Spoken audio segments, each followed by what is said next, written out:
You know, we woke up today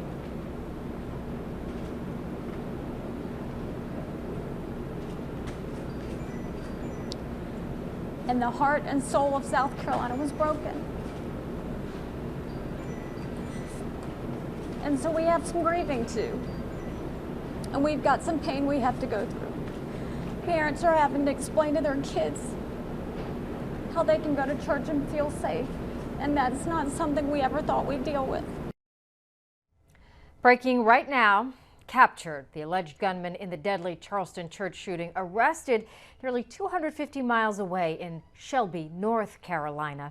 Today, South Carolina's governor breaking down after news of his capture. 9 people were killed, including a state senator, also the reverend of that church. Hello, I'm Ty Hernandez in New York. The string of events in this case changing by the hour. The shooting, the grieving, the intense manhunt, and then an arrest. Watching it all for us in Charleston is ABC's Marcy Gonzalez joining us live. Hello, Marcy.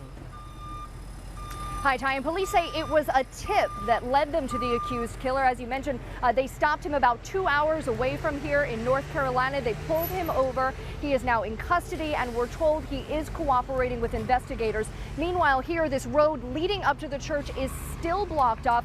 And we've watched as people have come by here all morning and into the afternoon, crying and leaving flowers. It was prayer that brought the victims here last night, and the very same bringing mourners back to the crime scene today. Inside this historic black church, 9 people shot to death in what investigators say was a hate crime. There is something particularly heartbreaking about a death happening in a place in which we seek solace and we seek peace.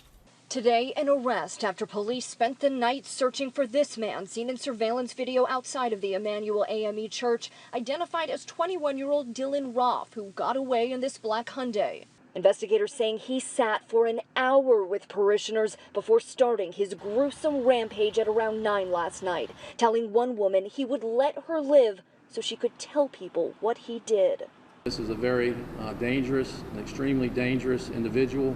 3 people survived, including a 5-year-old girl who says she's only alive because she played dead. We got 2 people coming out, an old female and a child. Among the 6 women and 3 men killed, the church's pastor. The Lord teaches us to love all. State Senator Clementa Pinckney. Senator Pinckney was the moral conscience of the General Assembly. His seat draped in black cloth today, the grief over this horrific attack just setting in. And police spent the night and into this morning with that heartbreaking task of notifying all of the families.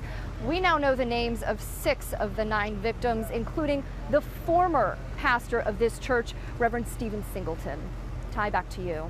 Thank you, Marcy. ABC's Marcy Gonzalez in Charleston. Now, South Carolina Senator and presidential candidate weighing in on this case during his appearance on The View today, even revealing that a family member once knew the shooting suspect, Dylan Roth. My niece went to school with him. Are you kidding? No. My sister, you know, I don't email, but I get texts, and we'll talk about it on the next show. But she said that my niece, Emily, went to school with him in the 8th grade. Wow. And went to the same high school. I don't know if he finished high school, but strange, disturbed young man. Have you heard anything more about the suspect? We know he has 2 arrests, one for drugs, one for trespassing. So Darlene said that, Emily said that in school he was just a quiet, strange kid. And you know, seems like one of these Newtown type guys. Yeah, we were talking before about what we all sort of feel emotionally when news like this happens. Terrible. And your thoughts, you said, went straight to maybe a scenario like, you know, we don't have all the facts. This is an alleged suspect. He hasn't. Yeah, all that good stuff. But I think one thing it's not. Let's talk about what it's not, in my view. It's not a wind into the soul of South Carolina. No. It's not who we are. It's not who our country is. It's about this guy.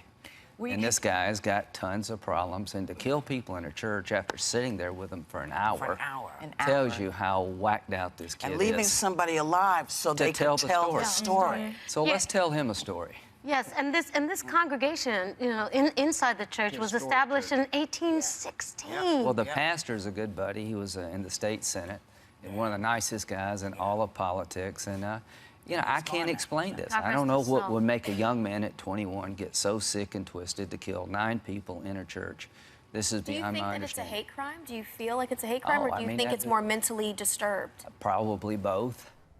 All right, now let's bring in ABC News crime and terror analyst Brad Garrett. Brad, police say they caught Dylan Roth after getting a tip from someone who saw that suspicious car. What can you tell us about his arrest? Well, it's sort of predictable in a way.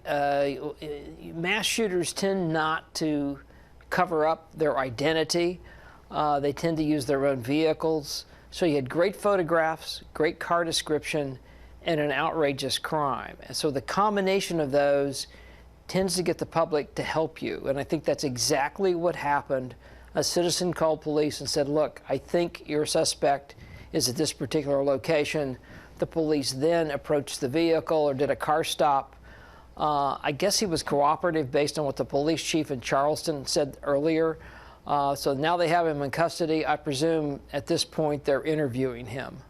Brad, we have seen all too many mass shootings in this country. What details about this one stand apart to you, and what can that tell us about the shooter?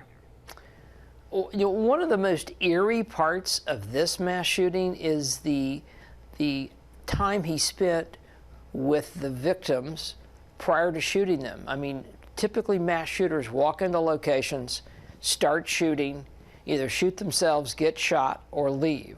In his case, he stayed there during this Bible study or worship gathering, small group of people.